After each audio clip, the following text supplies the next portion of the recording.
Most of us are introduced to the world through a classroom globe. It presents geography as a neat science, a planet defined by orderly lines, with static borders and entirely settled environments.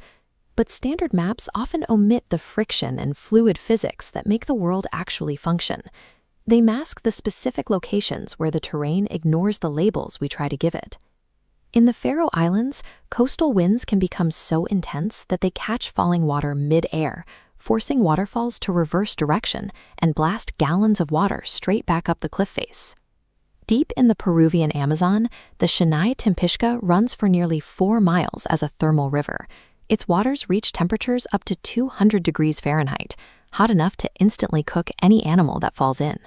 To understand our planet, we have to look past the paper boundaries and investigate the extreme environments where Earth seemingly bypasses its own rules. We rely on basic physical laws to make sense of our surroundings. Gravity is expected to pull massive objects downward, and static friction is expected to keep heavy objects still.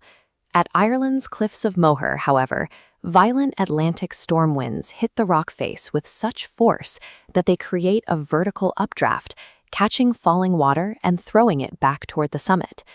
If gravity can be subverted by wind, friction can be subverted by ice. This is best seen with the heavy boulders of California's Death Valley. These stones weigh hundreds of pounds, yet they glide across the completely flat, dry desert floor on their own, leaving long, winding trails in the mud behind them. The stones move when rare winter rains create thin sheets of ice. When that ice begins to melt and break apart, even light winds provide enough momentum to slide the massive rocks across the slick surface. These anomalies demonstrate how local conditions can temporarily subvert the forces of physics we consider constant. While we are taught that islands are simple landmasses surrounded by water, Vulcan Point in the Philippines challenges that structural definition. It is a geographical nesting doll, an island within a lake which is on an island, which sits inside another lake, all located on the larger island of Luzon. A similar defiance of scale exists in the South Pacific. This map covers Zealandia, an entire landmass that contradicts the idea that continents must remain above sea level. Zealandia is twice the size of India, but 94% of it is submerged. Roughly 85 million years ago, it broke away from Australia and sank, leaving only peaks like New Zealand and New Caledonia visible above the waves.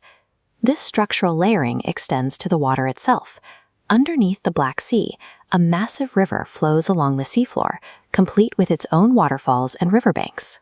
Because the Mediterranean water entering the basin is so much saltier and denser than the Black Sea water, it physically separates and flows underneath, creating a river that would be the 6th largest in the world if it were on land. Earth's architecture spans from the highest peaks to the deepest currents, operating as a multi-layered system that rarely stays confined to the surface. Humans attempt to organize the planet using borders and time zones, but extreme geography often makes these rules impossible to follow. Geographically, China spans 5 distinct time zones, yet the entire country operates on a single unified time. In the far west, this forces millions of people to adapt their biological clocks to a world where the sun doesn't rise until what the clock calls noon. While extreme scale overrides our schedules, extreme isolation forces us to change how we build.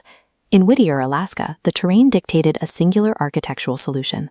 Because of the brutal weather and isolated landscape, nearly all 200 residents live inside this 14-story building. It contains the town's school, grocery store, and clinic, allowing the population to live entirely under one roof. Then there is Monowi, Nebraska, where the geographical isolation is so complete, it has reduced the population to exactly 1 person.